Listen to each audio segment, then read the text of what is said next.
Welcome back to another technical video.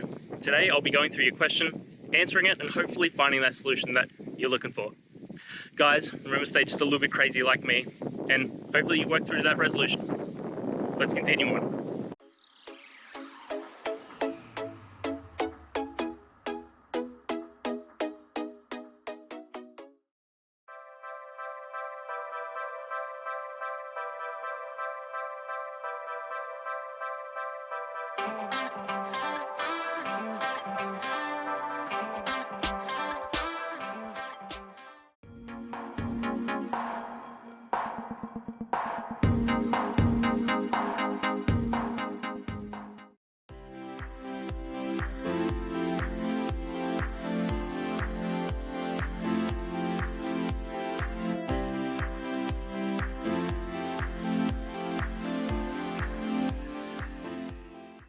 And that's it, guys. I hope this video helped get you that answer that you're looking for.